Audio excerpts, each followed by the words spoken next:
एक बार previous topic को revise करके हम न्यू टॉपिक्स करेंगे। तो मैं आपको न्यू टॉपिक्स बताऊंगी। सो जो हमारा लास्ट हमने जो सोच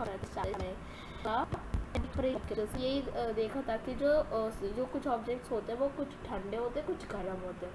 तो हमें कैसे पता चलता है? ऑब्वियसली हमें कैसे पता चलता है? बाय टचिंग, टच करके ही पता चलता है। सो जब हम टच करते हैं और हमें उसका ठंडा और गर्म मेज़र करके पता चलता है तो उसे हम क्या कहते हैं? टेम्परेचर। टेम्परेचर क्या होता है कि रिलेबल मेज़र होता है एक ऑब्जेक्ट का, उसे हम क्या कहते हैं? उसका टेम्परेचर। और टेम्परेचर हमेशा एक पर्टिकुलर डिवाइस से मेज़र किया जाता है जिसे हम क्या कहते हैं? थर्मामीटर। ओके, सो जो टाइप्स ऑफ थर्मामीटर, अब कितने टाइप्स के थर्मामीटर होते हैं? टू टाइप्स के थर्मामीटर होते हैं। जो हमारा जो फर्स्ट है वो है क्लिनिकल थर्मामीटर। ये यूज़ होता है खाली बॉडी टेम्परेचर मेज़र करने के लिए, और ये कंसिस्ट करता है एक फाइन कैपिलरी ट्यूब का। और एक बल्ब है विच कंटेन क्या करता है? वो क्या कंटेन करता है? मर्करी कंटेन करता है। और जो स्केल है वो स्केल किससे कंसिस्ट होता है? मतलब किससे इंडिकेटेड होता है? सेल्सियस से इंडिकेट होता है। और उसमें एक शाइनिंग थ्रेड होती है जिससे आपको पता चलता है मर्करी कहाँ पे जाके रुका है, जिससे आप पता लगा पाते हैं टेम्परेचर। उससे उसकी क्या है? एक शाइनिंग थ्रेड है जो आपको बाहर से दिखाई देती है। और उस टेम्परेचर, और इसका टेम्परेचर कितनी रेंज तक जा सकता है? 35 degree Celsius to 42 degree Celsius. Okay, next है हमारा प्रिकॉशंस। जब हम क्लिनिकल थर्मामीटर यूज़ करते हैं तो क्या क्या प्रिकॉशंस? हमें उसको हमेशा थर्मामीटर को वॉश करना चाहिए आफ्टर एंड बिफोर यूज़, किसी एंटीसेप्टिक सॉल्यूशन से अगर आपके पास हो। और हमेशा उसका जो मर्करी लेवल होना चाहिए वो बिलो 35 डिग्री सेल्सियस होना चाहिए। और आपको थर्मामीटर को रीच करना है, क्या लेवल रखने का? आपको एकदम अपनी आँखों के सामने रखते हुए उसे रीच करना है।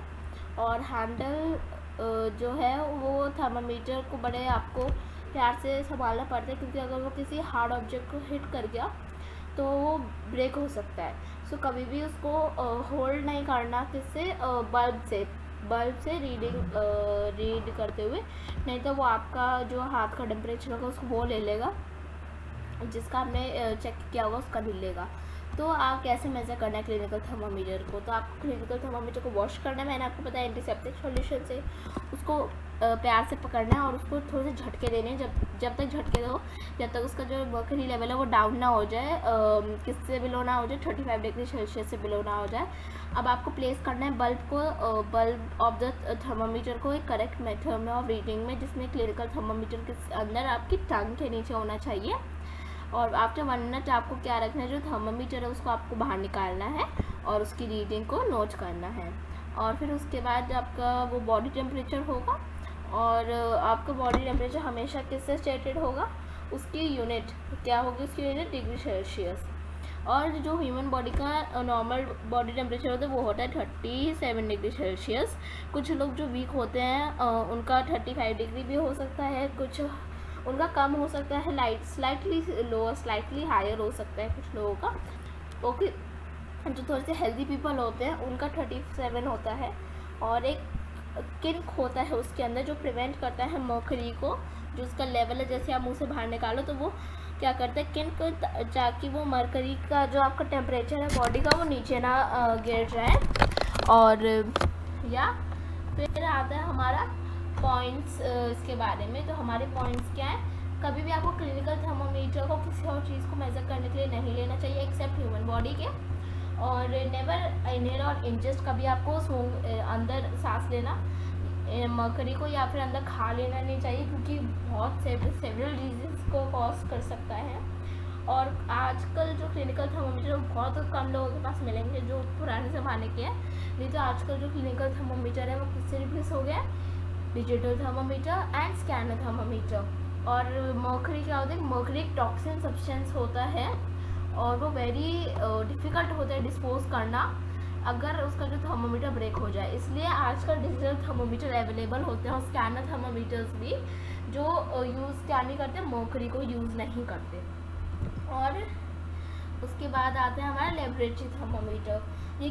ये कहाँ से रेंज तक ऑफ लेबोरेटरी थर्मामीटर कहाँ से लेते हैं? वो generally from -10 degree Celsius to 110 degree Celsius. But आजकल के जो है वो कहाँ तक ले लेते हैं?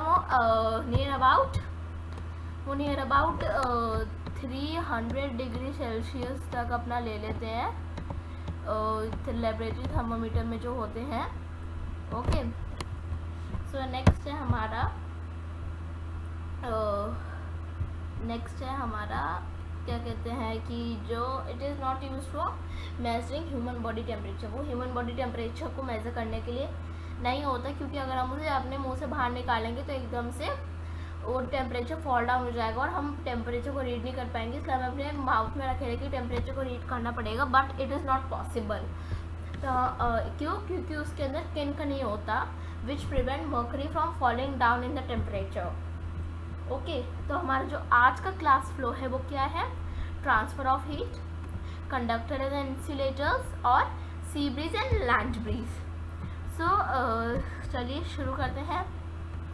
सो फर्स्ट पढ़ेंगे transfer of heat. Transfer of heat के 3 प्रोसेस होते हैं। फर्स्ट है कंडक्शन। कंडक्शन क्या होता है? एक प्रोसेस होता है जिससे हीट फ्लो करती है हॉट ऑब्जेक्ट से कोल्ड ऑब्जेक्ट तक, और उसे हम क्या कहते हैं? कंडक्शन। ये खाली किस में होता है?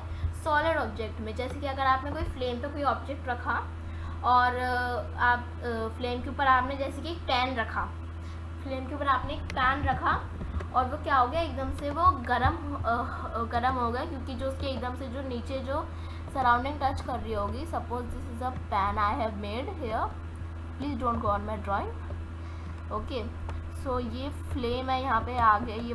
ओके, सो उसके बाद जो उसका जो नीचे का जो एरिया होगा, ये नीचे का जो सरफेस मैं आपको दिखाती हूँ। इससे ये जो नीचे का जो सरफेस होगा ये जल्दी गर्म होगा, और जो साइड का जो सरफेस होगा इसकी नीचे की जो एयर होगी फिर कहाँ चली जाएगी? वो ऊपर राइज अप हो जाएगी, और फिर जो साइड की जो हीट होगी, साइड की जो सराउंडिंग होगी वो कहाँ जाएगी? उस नीचे वाले की जगह ले लेगी। ओके, सो इसलिए ये होता है खाली सॉलिड ऑब्जेक्ट्स में ही होता है ये। और नेक्स्ट है हमारा कंडक्टर्स। कंडक्टर्स क्या होते हैं? एक मटेरियल होते हैं जो अलाउ करते हैं हीट को और उनसे पास थ्रू देम। और इसके एग्जांपल क्या है? Aluminium, iron, copper and metal. Okay, so insulators are metal होते हैं जो अलाउ करते हैं हीट को पास थ्रू देम, और not to pass through them, sorry. Insulators क्या होते हैं? जो मटेरियल्स जो अलाउ नहीं करते हैं हीट को अपने पास थ्रू देम करने से हीट नहीं जा सकती, जो कि है वाटर, एयर एंड प्लास्टिक। आपने देखा होगा कि जब मम्मा खाना बनाती है तो एक जो पैन होता है, कोई पैन होता है, फिर कोई वेसल होता है, उसके पीछे का जो हैंडल होता है वो किससे बना होता है? प्लास्टिक से बना होता है, वुड से बना होता है, क्योंकि ये सारे बैड कंडक्टर्स होते हैं हीट के। वुड का भी होता है मेरे घर में, जो अब आप देख सकते हो तवा होता है, उसका जो पीछे का जो पार्ट होता है जहाँ पे हैंडल पकड़ते हैं वो कैसे होता है? वुड का मेडअप होता है, तो वो गर्म नहीं होता। सेकेंड प्रोसेस हमारा क्या है ट्रांसफर ऑफ हीट का? वो है कन्वेक्शन। कन्वेक्शन एक मूवमेंट होता है, एक फ्लूइड ऑब्जेक्ट में होता है। फ्लूइड मतलब वाटर में होता है ये, लिक्विड और गैस, एयर में भी होता है ये, और ये उन एरिया से बिटवीन होता है जिनके डिफरेंट टेम्परेचर्स होते हैं, और ये खाली लिक्विड और गैस में ही होता है। कैसे? कि अगर आप जैसे आप पानी को रखते हो बॉयल होने के लिए, तो उसके जो नीचे का जो होता है वो क्या जल्दी बॉयल हो जाता है। ओके, उसके बाद हम आते हैं थर्ड हमारा क्या है? रेडिएशन। रेडिएशन क्या होता है? एक प्रोसेस।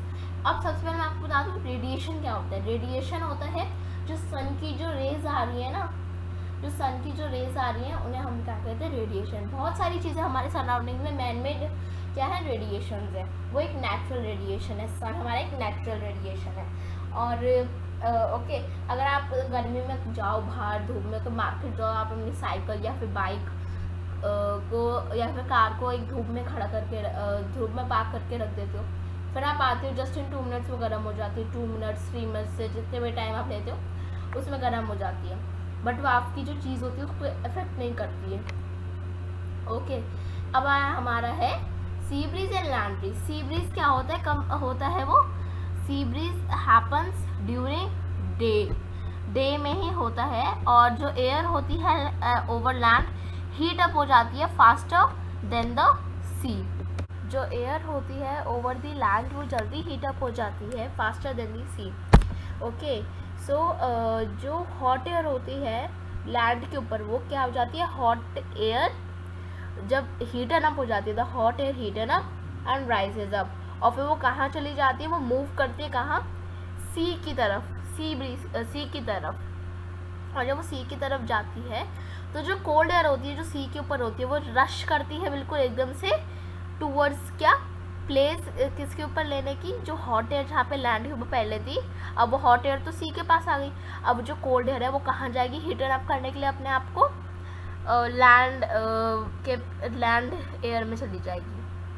ओके, सो ये होता है सी ब्रीज। अब जो लैंड ब्रीज होता है वो लैंड ब्रीज क्या होता है, ये हैपन होता है ड्यूरिंग द नाइट के टाइम में ये होता है। और जो वाटर होता है वो जल्दी नहीं, थोड़ा सा स्लोली से देर से वो कूल डाउन होता है देन दी लैंड, तो वो रात को पानी गर्म हो जाता है, क्योंकि जो हॉट एयर होती है डे में कहाँ चली जाती है, move towards the sea. Okay, और जब हो जाता है तो फिर उसके बाद जो हॉट एयर होती है above the sea rises up, जो हॉट एयर होती है सी के ऊपर वो राइज अप हो जाती है और मूव कहाँ हो जाती है टूवर्ड्स दी लैंड की तरफ चली जाती है हॉट एयर। और फिर कूल एयर होती है वो वापस जो लैंड के ऊपर जो कूल एयर होती है वो चली जाती है कहाँ, take place of the hot air which is above the sea. तो ये सारा प्रोसेस होता रहता है सी ब्रीज और लैंड ब्रीज का। तो यही हमने आज पूरा अपना टॉपिक ख़त्म कर लिया है। नेक्स्ट वीडियो में हम अपना या टुडेज टॉपिक डन, और फिर नेक्स्ट वीडियो में हम अपना क्या करेंगे, नेक्स्ट वीडियो में हम 5 मिनट्स का टॉपिक होगा वो हम 5 मिनट्स में कर लेंगे।